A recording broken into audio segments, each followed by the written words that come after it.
Hello and welcome again to Transformation Tuesday. We had a week off last week. Welcome back. Hope you're doing well. Give us a shout out as you're jumping on. Hope you guys are doing really well. Love to know where you guys are tuning in from, how your week's been.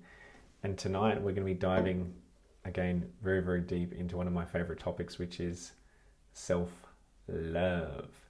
This is a powerful topic. I believe this is one of the most important topics every human being should be very, very intimate with, very competent with, and every human being should make this one of their number one priorities in life, which is to love themselves completely, to have full self-acceptance. Hey Monica, good to have you here. This is something that I wish I knew about in a lot of depth when I first started my journey. Actually, I wish I knew a lot more about when I was born.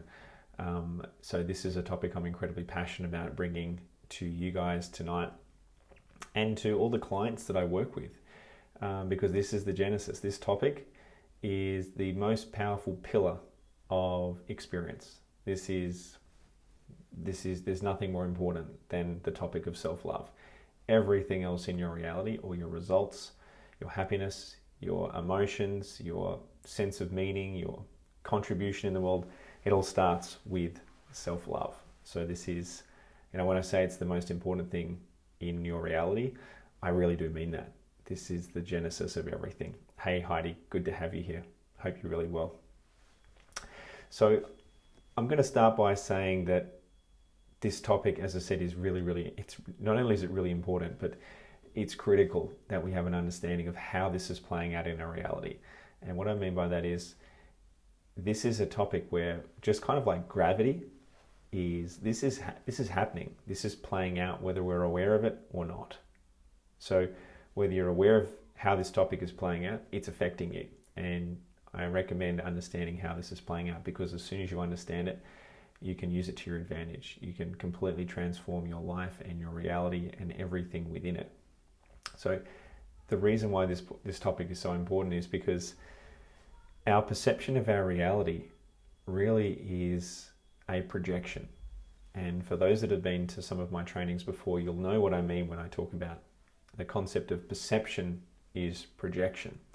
Everything we perceive in our reality is a projection of our internal self. Well, what does that mean? Well, let me give you a metaphor that demonstrates this.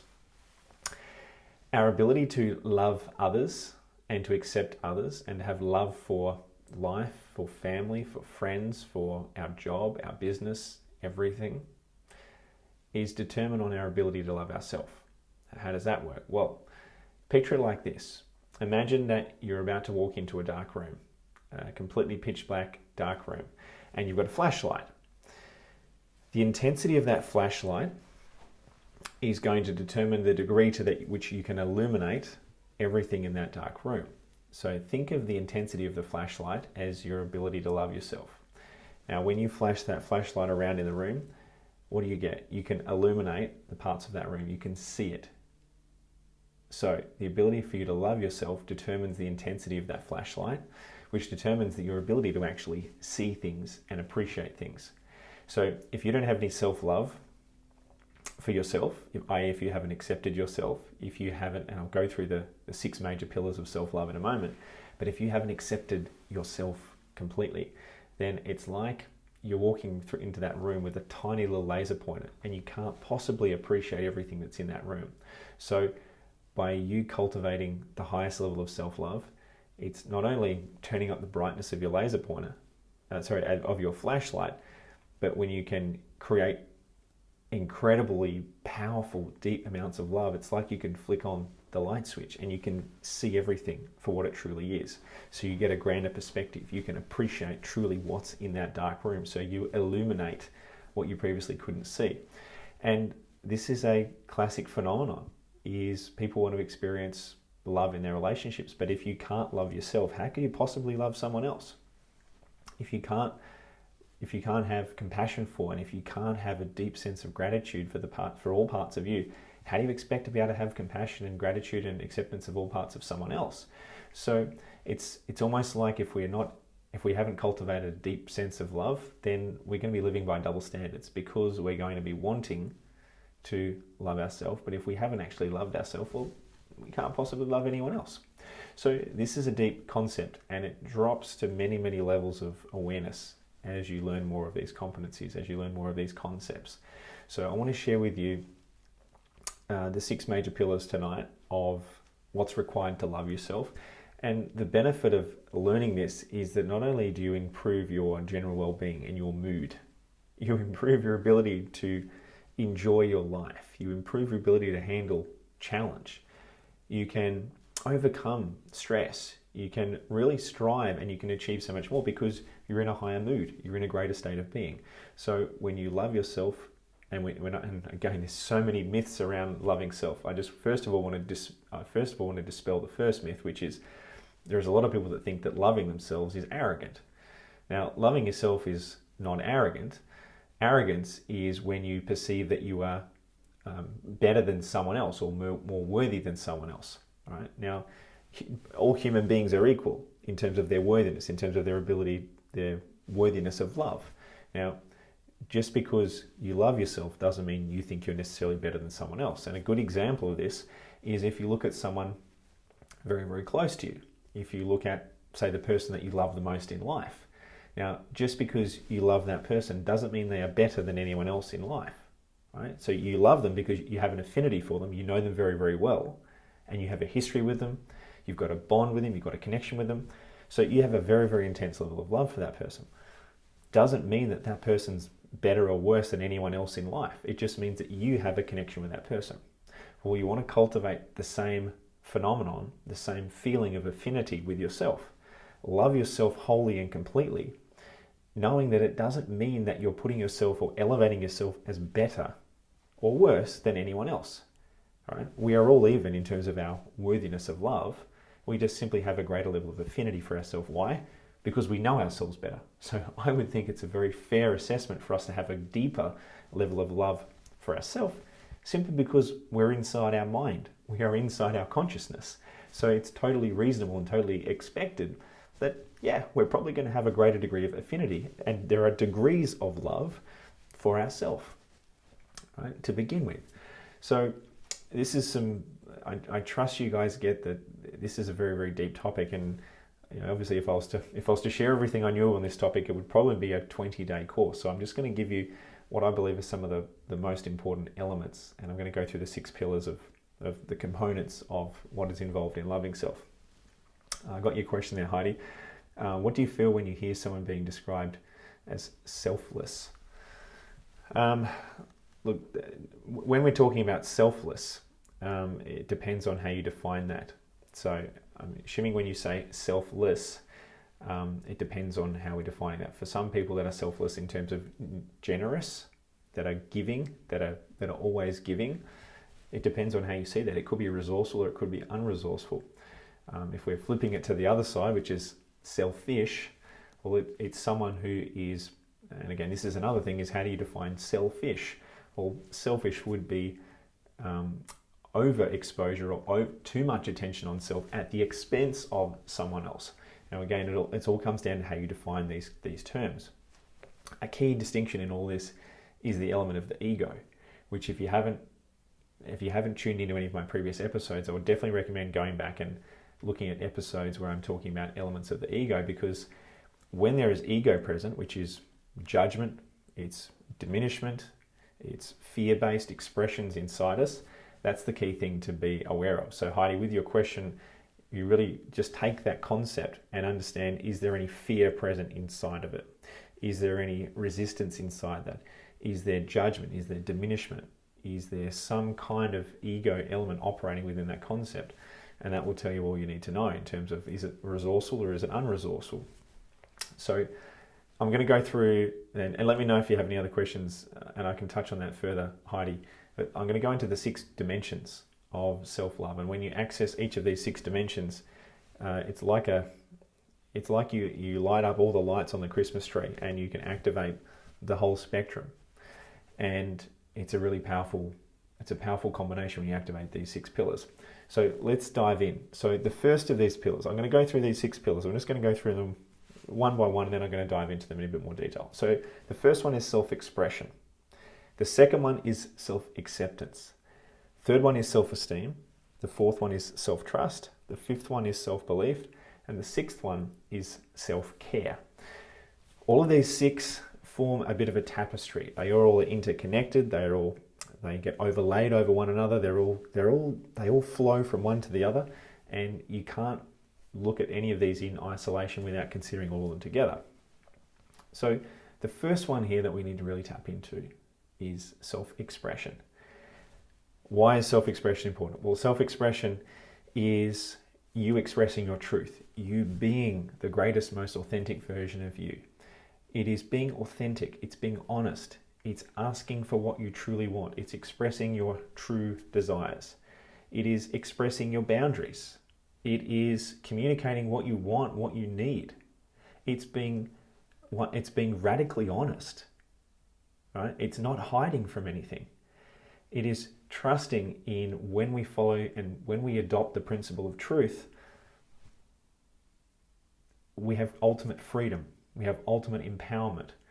We are expressing our sovereignty. Our sovereignty meaning no one has any right to rule over us as an individual. The whole purpose of this experience in life is to express our sovereignty. Hey Tamara, glad to see you here. The whole point of this life is to express our sovereignty. So these are core concepts of truth, sovereignty, expressing our truth, and communicating what we truly want. Now that is self-expression. Now, every year I go to, for those that are familiar with this, I go to Burning Man. Now Burning Man is an amazing festival, gathering, music, dance, cultural art, celebration of life in the desert for 8 days. And the whole premise of that, one of the principles of that festival is radical self-expression.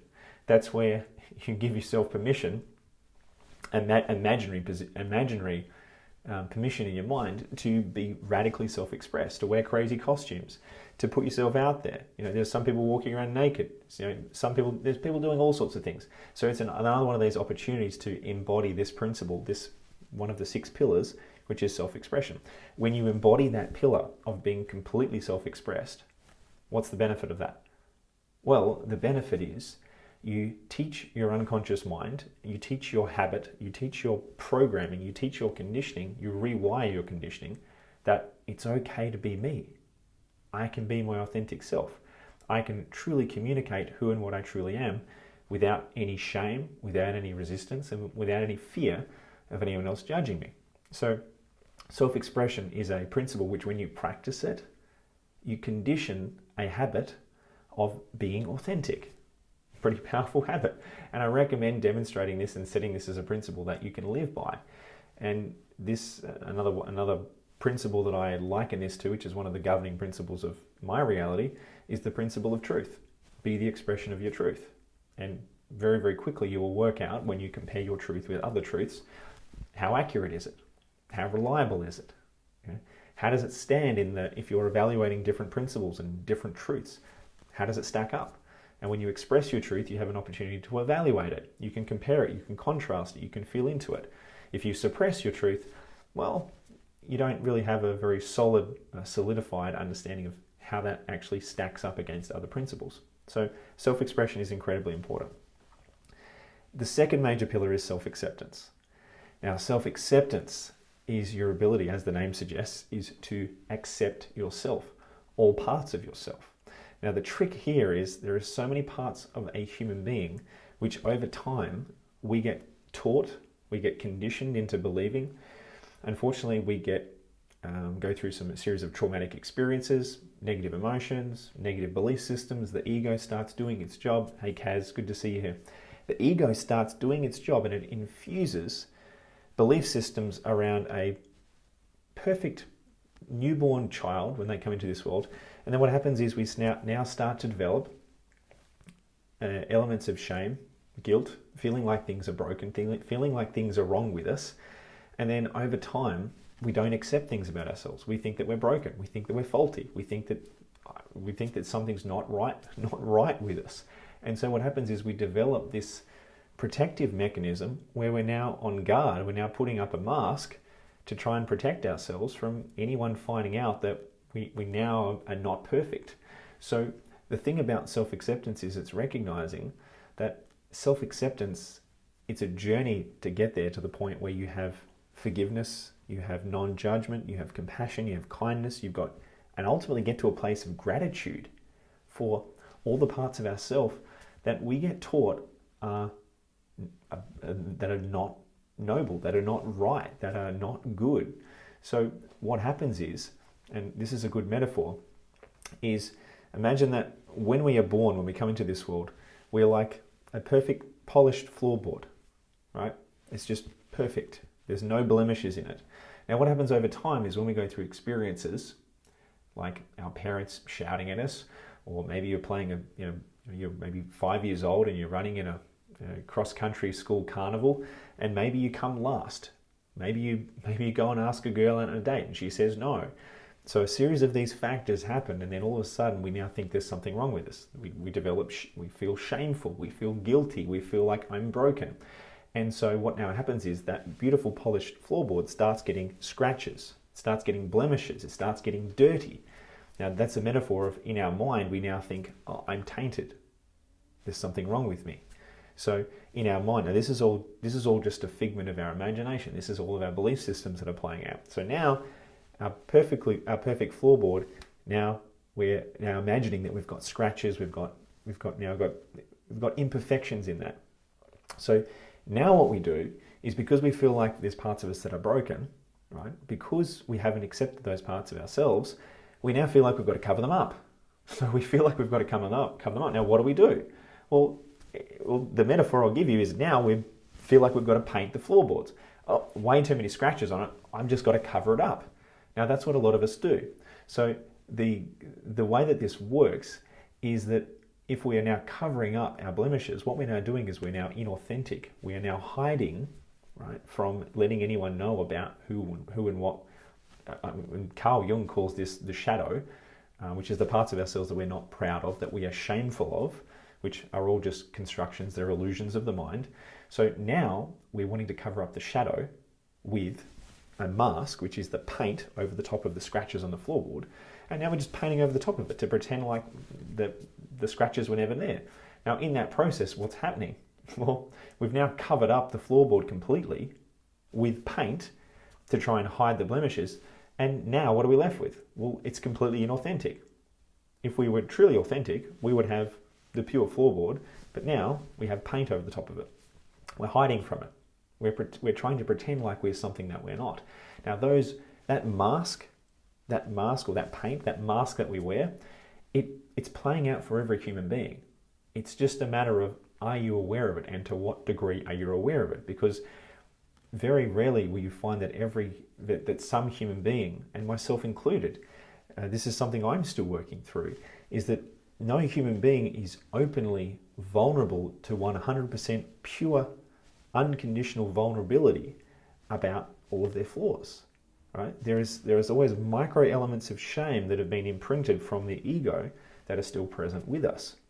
And so this is why this journey to self-love, this work around self-love is a journey. It's a journey of peeling away layers. It's a journey of recognizing that, we can peel off the paint, we can get back to the floorboards, we can sand everything back, and we can get back to our pure, authentic way of being, and knowing that that's okay, that we are enough.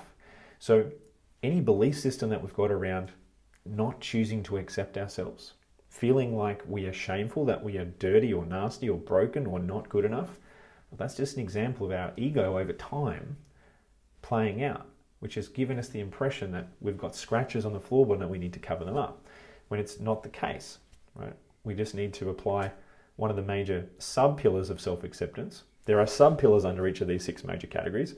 One of the sub-pillars, which is one of the most important principles to live by, is compassion. We have got to have compassion for ourselves. We've got to recognize and understand it's okay to have flaws. It's okay to not be a perfect human being that succeeds 100% of the time.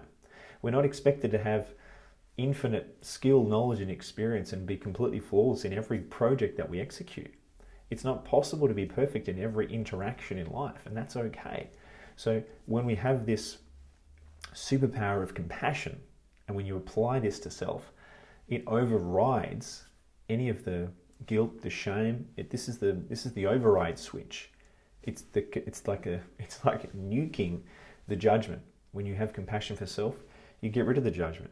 You override any of the negative self-talk. So cultivating the skill and the way of being compassionate for self is another great way of being compassionate for other people. In fact, compassion and love, it's always an inside-out process. This whole thing that we're talking about is an inside-out process. The degree of compassion and love you have for yourself will project onto others the degree of love and compassion that you have for anyone else.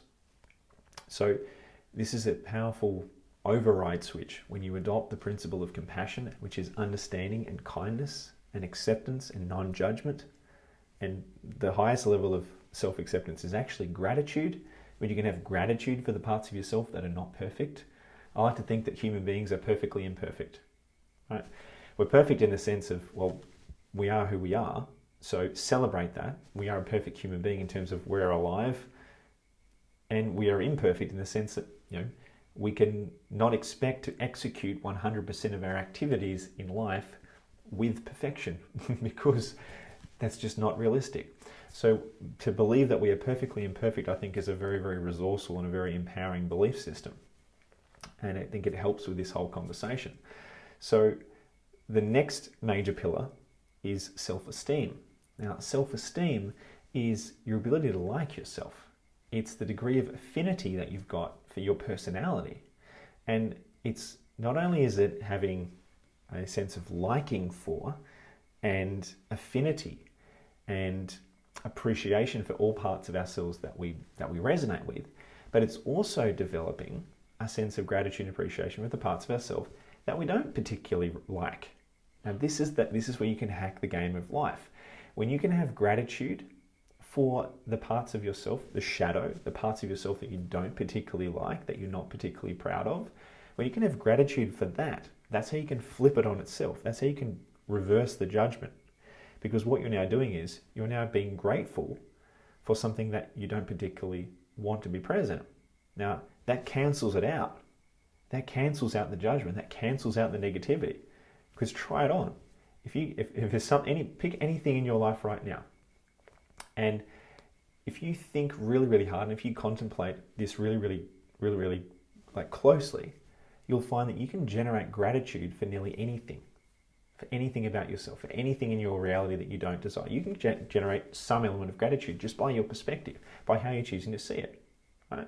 So, for example, and this is a stretch on, I just want to give you one example of how I apply this to myself in the context of self-love. So whenever I discover something about myself new that I don't particularly like about myself in terms of, I've got an attribute or a character trait that I wish that it was maybe something different, right? Now, for example, when I first started this journey, I wasn't particularly confident on camera. Now, I've developed my confidence over time, but when I first started out, I was really beating myself up about, geez, I'm no good at public speaking. I'm not really very funny.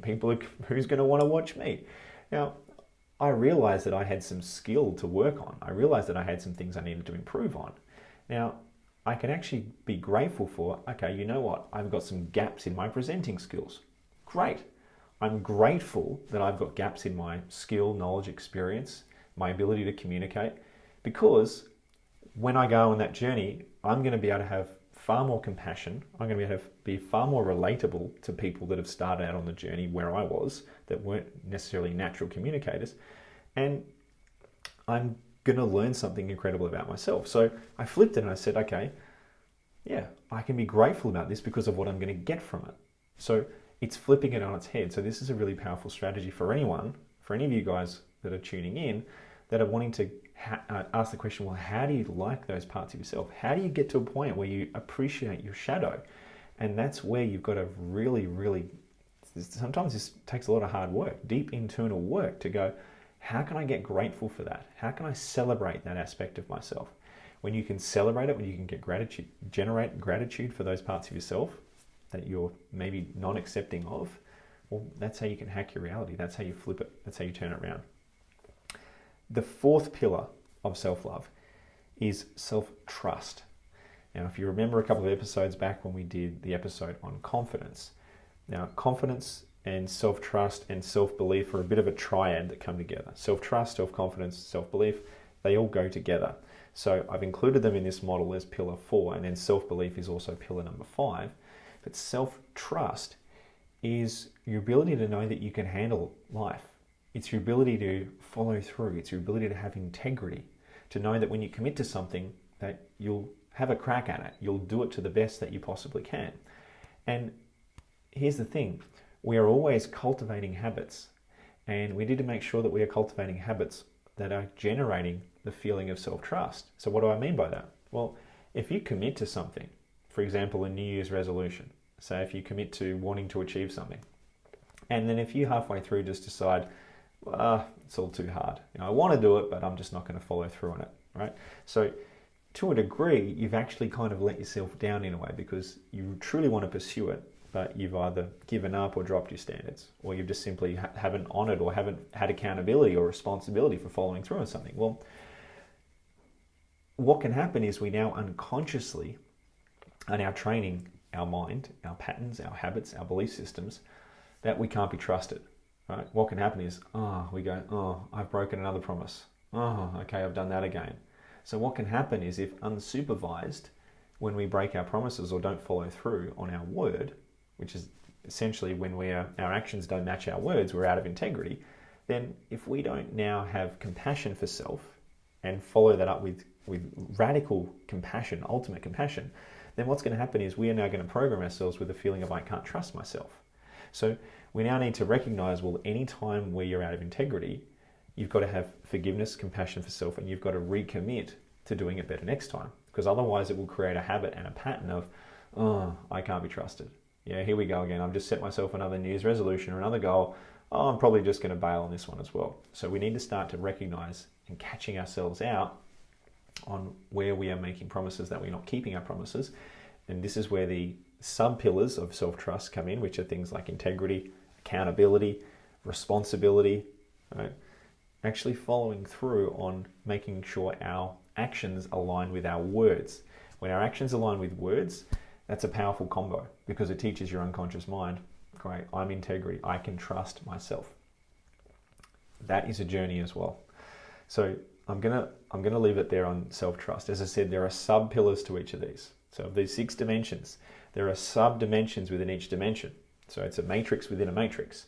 So I'm just giving you the quick snapshot for now, and then we can dive into more of these concepts later on. But the 5th concept is self-belief. The 5th pillar of self-love is self-belief. Now this, again, is an inside job. Your degree of self-belief, your ability to trust yourself, your ability to believe in yourself and what is possible for your life. We're talking about hacking your mind completely. We're talking about choosing to believe in something before you see it, rather than waiting to see it and then you believe it. We all know about the power of belief. Right? We all know that, and the classic story of Roger Bannister, who was the guy that ran the 4-minute mile for the very first time. Now, prior to that, no one had ever done it. No one believed it was possible. And then as soon as he did it, there's been thousands of other people that have done it shortly afterwards. So what happened? Well, yeah, people believed it was possible. So the power of belief is real, just like the placebo effect. There's a documented scientific phenomenon that happens when you believe in something and increases the probability of it happening. Your whole reality conspires in your favor when you believe something. So you've got to be very, very aware of all the beliefs you've got about yourself. So this is now where you undertake things like belief hunting. You understand, what do you believe about your identity? What do you believe about your ability, your skill, your knowledge, your experience? What do you believe is possible for your life? How much do you believe you can earn? What sort of partner do you believe you're capable of attracting? All these things are just simply perspectives, simply belief systems that you've been cultivating from the moment you were born to the moment that you're existing now by a series of experiences that have unfolded and that have conditioned your sense of what is possible for your life. So you can look at all of your sense of possibilities for yourself and you can look at them and go, are they limited or are they expansive? Are they coming from a place of infinite possibility, I can create anything in this life? Or are they coming from, no, that's probably not going to happen. Who am I? Like, what's the chances of that happening? Now, if we are relying on our past to predict what's possible for our future, That's limited thinking. That's lineal, limited mind-based thinking, as opposed to your infinite expression, infinite possibility pouring through you. So you can recognize any moment, and you can do this when you're driving around. If you're looking for example, you might be looking for a car park. You're looking for a car park, and if you're in your mind, you're going, I probably won't find one. It's like, it's getting towards peak hour traffic. I'm probably not going to find a park. Well, you're probably not going to find one. You're probably going to delete it from your experience. You're not going to manifest that. However, if you've got the opposite, which is, you know what, I can get a park. There's going to be a park here somewhere. I can create a park. Well, different reality that you're going to create. Now, I'm just giving you the example of car parking, but substitute anything.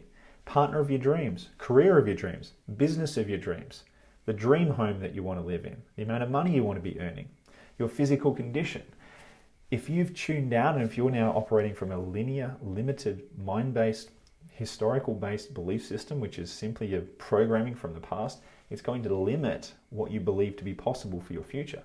So you've got to go eliciting where are the belief systems that you've got coming from? Are they coming from an infinite, expansive perspective, or are they coming from a limited, linear, previous historical experience belief system that's now limiting what's possible for your life?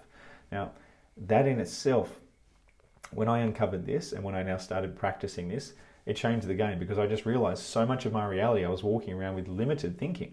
I was thinking, well, what's the probability of that? That's a classic question of limited thinking. When people ask, what's the probability of that? When we ask that question, what's the probability of something happening? Well, how are we determining that probability? We're looking to other people. We're looking externally for validation to know, is this something I should pursue? We're looking externally rather than internally. We're looking to trust someone else rather than trust ourselves. So this is a powerful concept. When you can recognize where you're outsourcing your desire, your truth to someone else, that's limited thinking. That's your ego at play. That's covert ego taking place, which is limiting your experience. Cool to know. The sixth major pillar of self-love is self-care. Now, this pillar is, it's important, but it's not the be-all and end-all. Self-care, I've defined as things like meditation. It's things like making time for yourself, holidays. It's nurturing yourself. It's healthy mind, body, spirit, right? Making sure you're hydrated, eating healthy food, right? Now, there are some cosmetic elements to this, which is, some people think that self-love is just self-care. It's not just self-care, but it's one of the major pillars. So yes, you've got to take care of your mind, your body, your spirit. You've got to exercise, flexibility, hydration, all those elements, because if you're not on your game, if you're not taking care of your vitality, how can you possibly function at your best? How can you possibly direct your attention and your energy inward to cultivate and work on the rest of these 5 other pillars? So self-care, it's really about taking care of your own needs. It's about making time for you. And it's about making sure that you are the number 1 priority in your life, to work on you.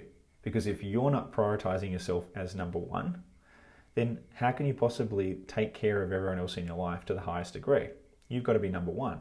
Now, it might seem, and this is a limiting belief that a lot of people have, a lot of people feel, it's selfish for me to put myself as number 1 in life. No, it's not selfish. You've got to take the oxygen mask first for yourself before you give the oxygen mask to other people. That's what prioritizing yourself first means. It's not selfish. It's actually the intelligent, very wise thing to do, because it means you now have more energy, more impact to give more to the people around you. So if you are giving too much at the expense of yourself, well, you're going to suffer, which means in terms of sustainability, longevity, your amount of impact that you can make, as well as your contribution, the amount of money you can earn, it's going to be limited.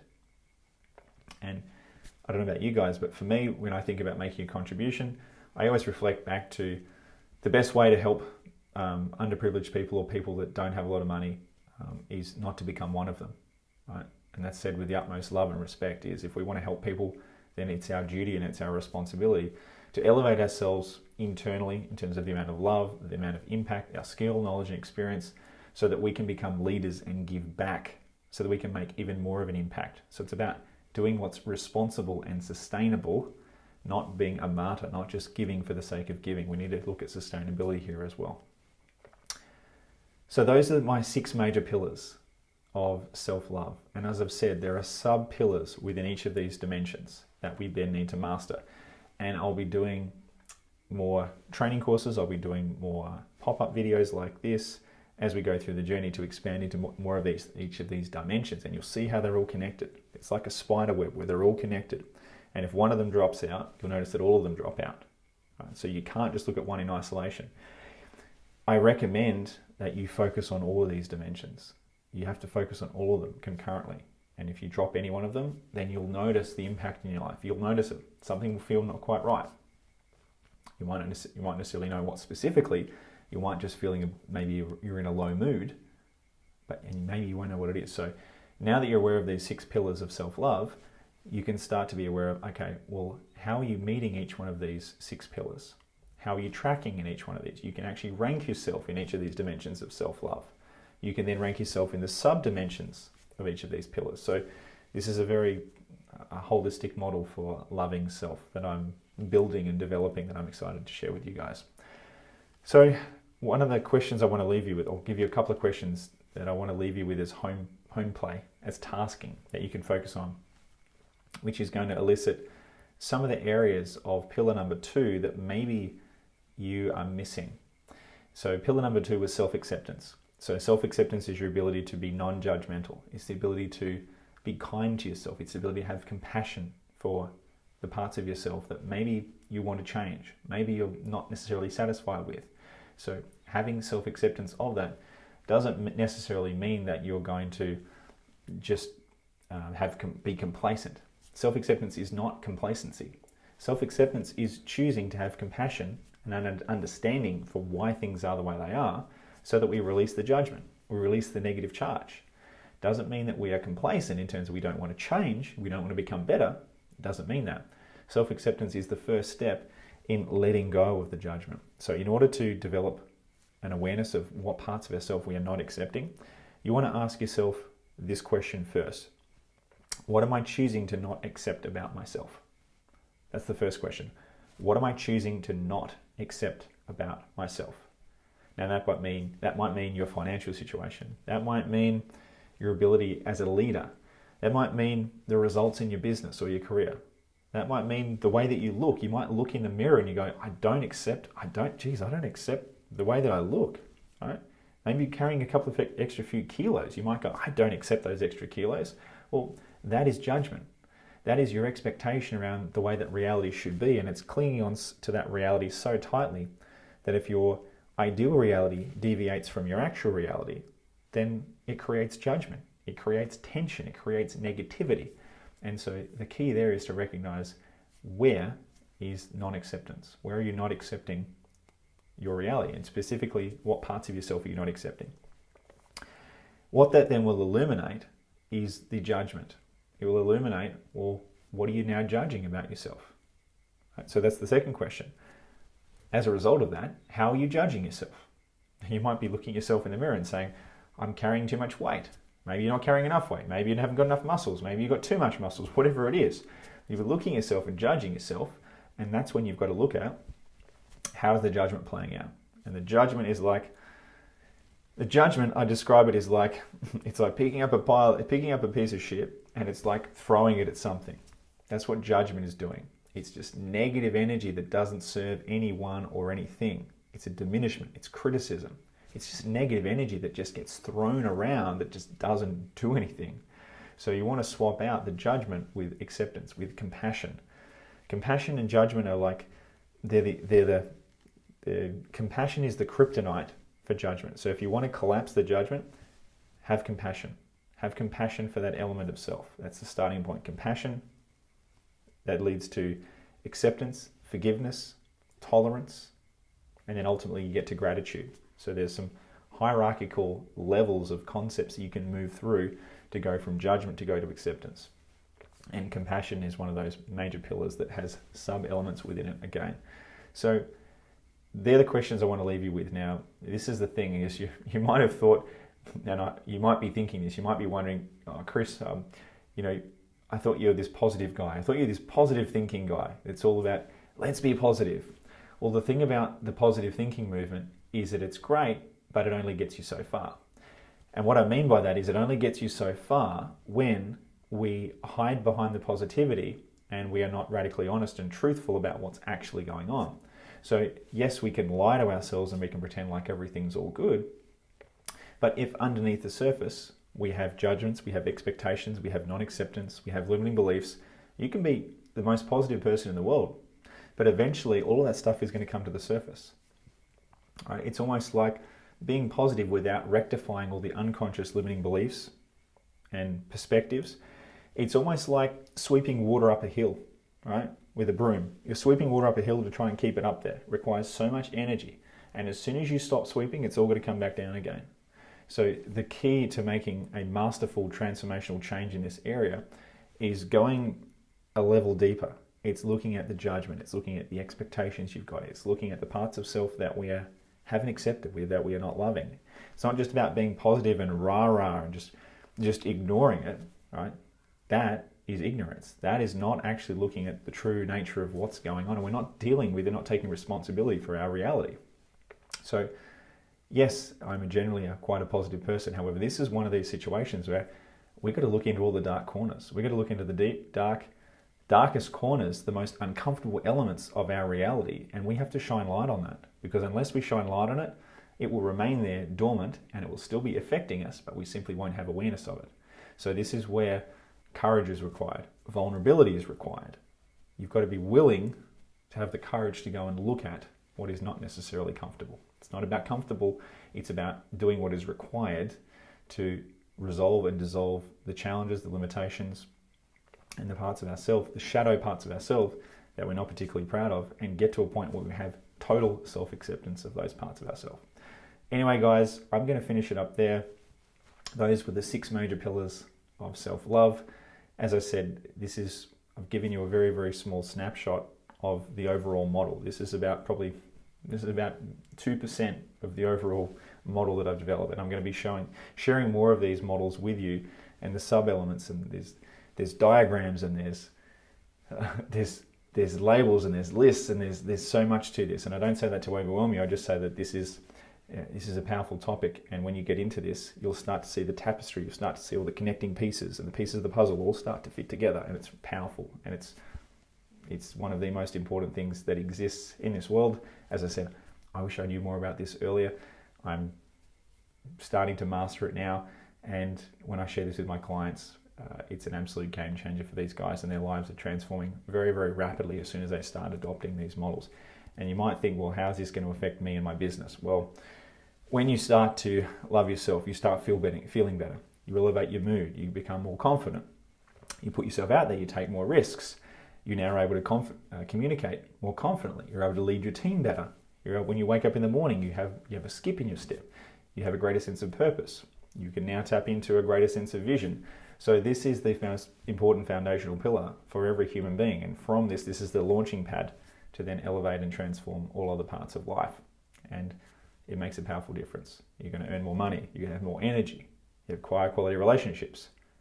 It just transforms and unlocks a whole new level of mastery in life. Anyway, guys, I'm going to leave it there for tonight. Thank you for tuning in. I trust that was enlightening, useful. I trust you've got some pretty cool questions to work on between now and next week. As always, thanks for tuning in, guys. I love you guys heaps, and I'll see you guys again next week for another episode of Transformation Tuesday. And if you haven't already subscribed, please click the link below. I'm going to add the link below. Subscribe to my YouTube channel. I've got a podcast coming out as well on iTunes. Obviously, I'm on Instagram and I'm on Facebook. I'm also on LinkedIn. I've got a mailing list as well for those that want to keep up to date with my events, special offers, products. I've got some amazing offers, bonuses, and transformational tools coming out very, very shortly. So if you haven't already subscribed to my VIP newsletter, jump on the website and get yourself on the list there for that. Much love, guys. Have a great week, and I'll see you again very, very soon. Bye for now.